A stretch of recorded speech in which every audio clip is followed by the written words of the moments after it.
East Gopher carvings. Pandava playing dice. From a part of Mahabharata story, Duryodhana and his uncle Shakuni conspired to call on the Pandavas to Hastinapur and win their kingdoms in a game of dice.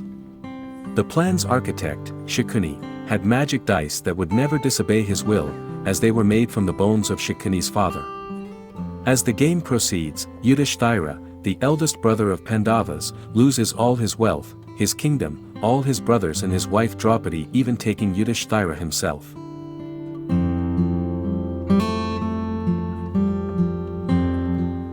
Draupadi was disrobed. After losing everything from the game, Yudhishthira's wife Draupadi was by his side, and he attempted to win everything back by putting Draupadi as a stake. He lost the game to Duryodhana again. Draupadi became a slave for Duryodhana, but she refused to present herself in court. Duryodhana, angry with Draupadi's behavior, commanded his younger brother Dushasana to bring her into the court forcefully, which he did by grabbing her by the hair. Duryodhana ordered Dushasana to disrobe Draupadi. Draupadi prayed to Lord Krishna to protect her. A miracle then occurred which is popularly attributed to Krishna. As the Pandavas and the court looked away, Dushasana unwraps layers and layers of her sari. As her sari keeps getting extended, everyone looks upon in awe, and Dushasana himself is forced to stop due to exhaustion. Bhisma's death on an arrow bed. Bhishma shines as the most prominent and powerful figure in Mahabharata. He had obtained a boon which gave him the power to choose the time for his death. This also made him invincible, as no one could kill him unless he chose the time of his death. On the 10th day of the Mahabharata war, Arjuna was assigned the task of killing Bhishma. Arjuna's reluctance to engage his revered guru in serious battle made Krishna lose his patience, and he was about to take on himself the task of killing that invincible and glorious warrior, but Arjuna intervened and reminded Krishna of his vow not to take up arms in the war. Krishna relented when Arjuna promised that he would do everything possible to kill Bhishma.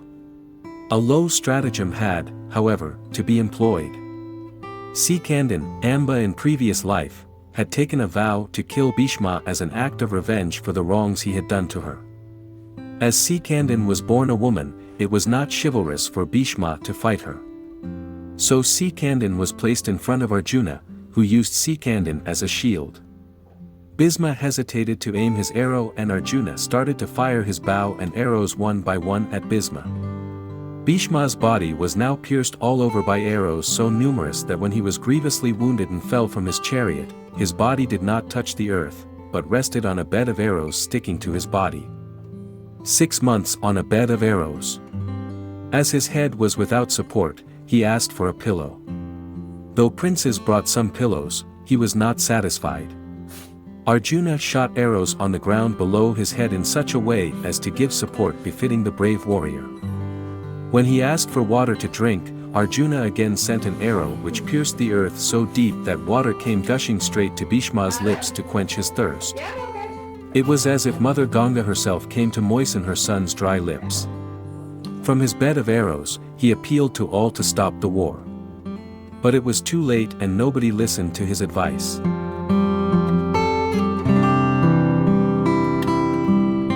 Fighting of Arjuna and Shiva Lord. Because Pandava Prince, Arjuna, really wants blessed weapons from God Shiva for the impending war between Pandavas and Kauravas, he walked silently to a secluded spot and sat down to make a lingam from mud to perform severe penances to Lord Shiva. After a few months, the earth around him was unable to bear the heat of his penance and started emanating black smoke around him.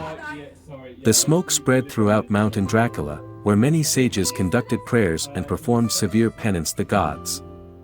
The sages fled to Mount Kailash and pleaded him to intervene.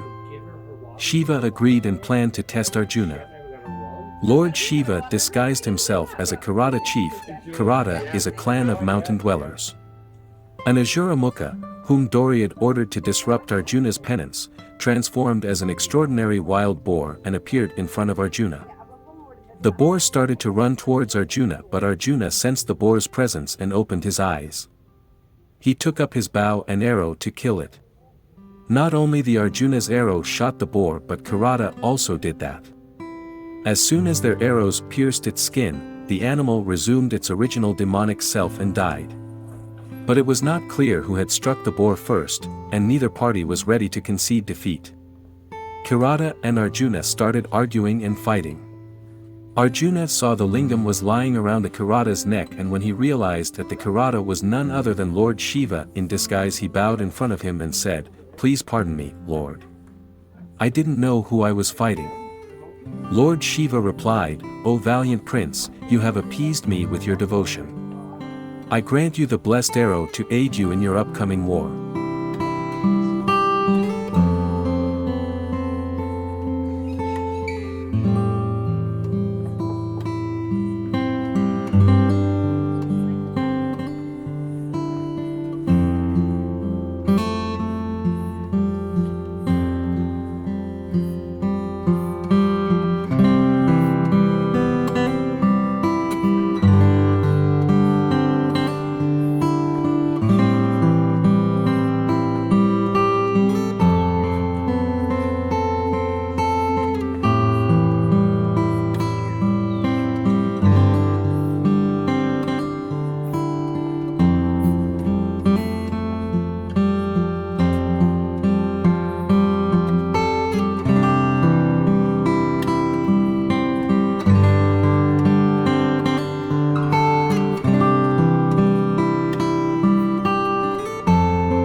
In the late 15th century, the Baphuon was converted to a Buddhist temple.